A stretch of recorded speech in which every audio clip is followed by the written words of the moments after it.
Magandang gabi po. Ayan, sa inyong lahat. Ayan, tayo magbabalik ulit dito sa ating munting channel ko po. YouTube channel ko po, Samuel Soriano TV29. Ayan, para mapag-usapan ulit ng coins.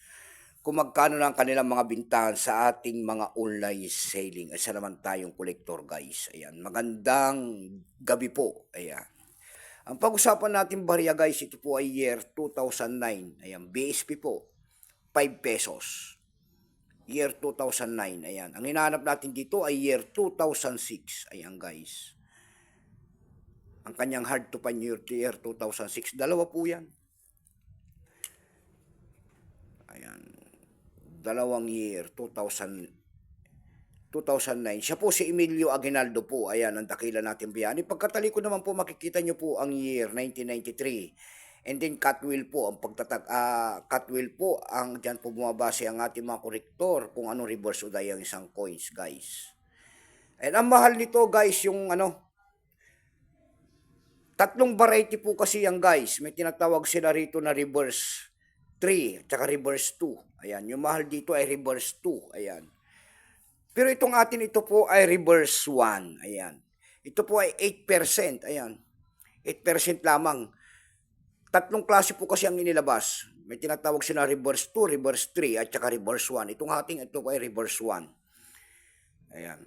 Pero pasamantala tayo magpapasalamat muna sa masugid na ating mga tagapagsubaybay dito sa aking YouTube channel.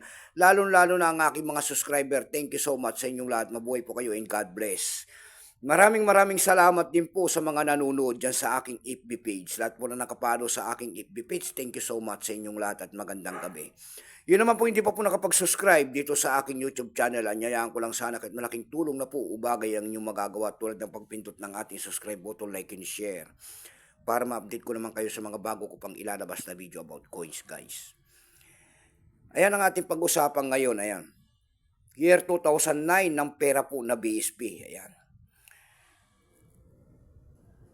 Kung ano materyales ang ginamit sa barya na yan po ay nickel brass. Ayan.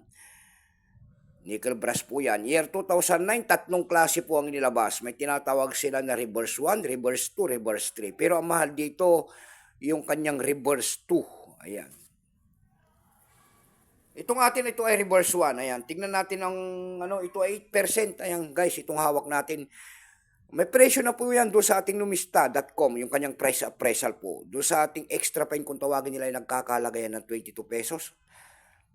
31 pesos pala, ayan. Dako tayo sa kanyang price, guys, doon sa ating ebay.com po, ayan. Sa ebay.com po, ang seller ay si Kuya Goods, ayan. Yung ganito niya sa ating reverse 1, binibenta niya ng 1,000 pesos doon, ayan. Meron naman tayo nagbebenta doon na Die 2, ayan, sinasabi ko sa inyo. Die 2 po, 1,000 pesos din. Yung hard to find po, na tinatawag niya doon, may nagbebenta po doon ng Die 2 ay 8,000. Yung Die 3 naman po, mayroon tayo nakita nagbebenta doon ng 10,000 pesos. Ang seller po ay si Colem. Ayan, mamahal na rin yung mga die na yan. Ayan, so hanggang dito lamang po ang aking may babaging kanyang presyo. Keep po sa inyong lahat and God bless.